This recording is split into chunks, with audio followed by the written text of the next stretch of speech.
Persuasive Speech. This week we have a persuasive speech.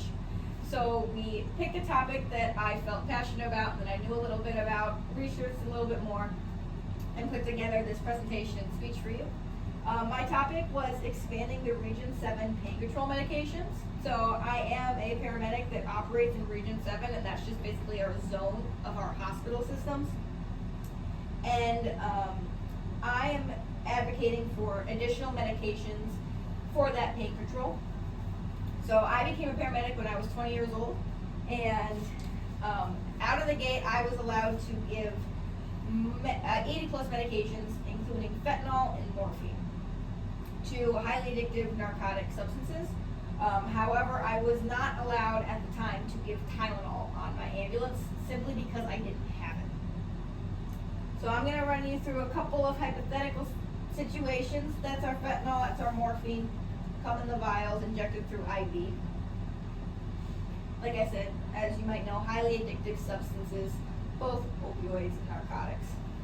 So first hypothetical situation, we have Miss Ruby. She's fallen, she has a possible hip fracture, extreme amount of pain. Second situation is maybe your son, your grandson. He's at a sports game, he trips, he falls, he gets hit, he breaks his shoulder possibly, crying in pain. I show up and you want me to help them. And the only thing I can tell you I can do for either of your family members is give them a narcotic. Miss Ruby hears the word fentanyl, gets scared, doesn't want any part of it.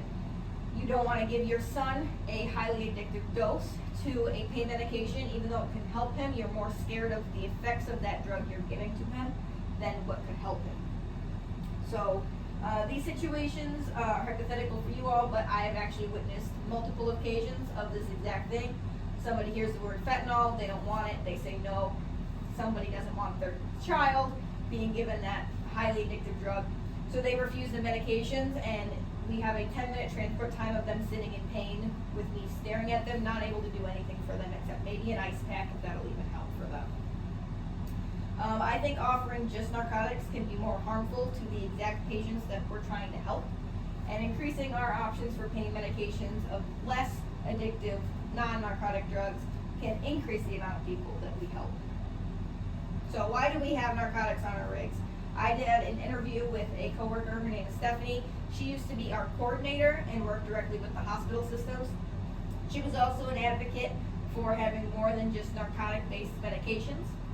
She put together a presentation, went to the actual board themselves, and was basically told the reason we only carry narcotics and the reason we only will carry narcotics is because patients will take the narcotic if they're in enough pain and if they call 911. People are only supposed to call 911 for emergency situations, and the thinking of our Region 7 directors is if they call 911, they're in enough pain to accept whatever you'll give them.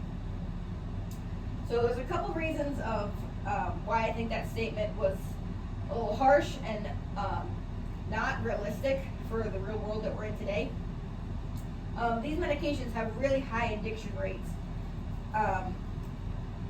They're very addictive very fast. It's because they work. They work really well. They'll get away your pain, but they do other things to your body that make them so addictive. Going back off that statement of if you're really in pain, you'll take the medications. We have patients who are recovering addicts, maybe not from just fentanyl, just morphine, but other narcotics, other IV medications, and those patients can still be in pain.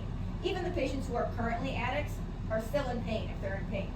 So I think the statement of that they'll take it if they're really hurting might not be true for those patients, because they don't want to set themselves back 10 years on a journey that they've already done and they've already gone through because they broke one bone.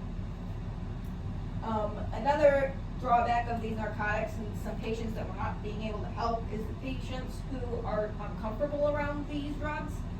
It's not an everyday substance that you find in your kitchen cabinets. These patients have the right to be scared of these drugs. It makes sense. This chart is from drug abuse statistics, and if you follow that bottom bullet point there, over 42,000 fentanyl overdose deaths occurred in 2020.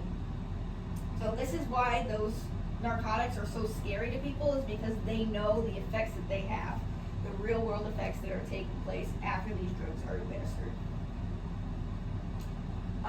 And like I said, these drugs are highly addictive, and unfortunately a lot of this addiction starts in the medical field. So doctors will prescribe people these medications, they'll start taking them, they will become addicted to them, and the first chain in that addiction link is actually medical providers, it's actually us. And it's not new, we've been using this for a while. I was recently in Mackinac Island, and we were at Fort Mackinac, and they had a museum of medical interventions that they use at the fort. And I thought this was a really fitting bullet point for my speech and interesting to me. By the 1890s, Americans were already using 500,000 pounds of crude opium a day. So opium is basically the derivative of these narcotic drugs. It's opium, it's a plant, it is found in nature, but that doesn't mean it's good for you. So this problem isn't new to us, and I think that it's about time, since it was 1890s, it's now 2025, I think it's about time we come up with a better solution than just narcotics for our patients. So what's the solution? People are still going to be in pain, whether I have narcotics or not. And these problems that I mentioned about the addiction, being uncomfortable, they don't apply to everybody, but they can apply to anyone.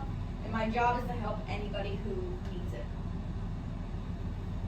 So our non-narcotic alternatives, Tylenol, IV or acetaminophen, and Toradol or Ketorolac. These both are medications that are not narcotics, and they are not as addictive as the fentanyl, as that morphine. Just to give you a little idea of the differences between the two, fentanyl has a lethal dose of 1 to 2 milligrams. And according to Detox Rehab, Tylenol's lethal dose can be 10,000 milligrams. So there's a huge difference in those two medications. And your 10,000 milligrams might not even be your lethal dose. People can sustain a lot more medication than that. But that fentanyl is only that 1 to 2. Moving on, this Toradol or Ketorolac is what it's called. I did another interview with another friend of mine, his name is Will. He's been a paramedic for several years, he's worked in many different states, he even worked on the border of Mexico. And his region allowed him to use Toradol as a pain medication. And he had said that it had greatly improved his patient outcomes, especially with kidney stone patients. So these patients that aren't traumatic, but they do still have pain. He said that he had great benefit with those. So these will work, and I'm looking to add these, not exactly replace these in our system. More options allows the providers or us to make the informed decisions of what's best for that specific patient at that specific time. I don't think there's any patient downfall to adding these medications.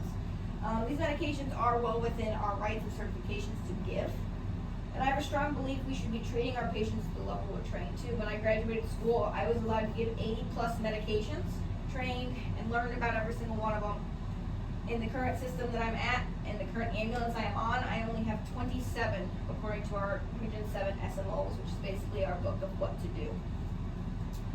So, like I said before, I'm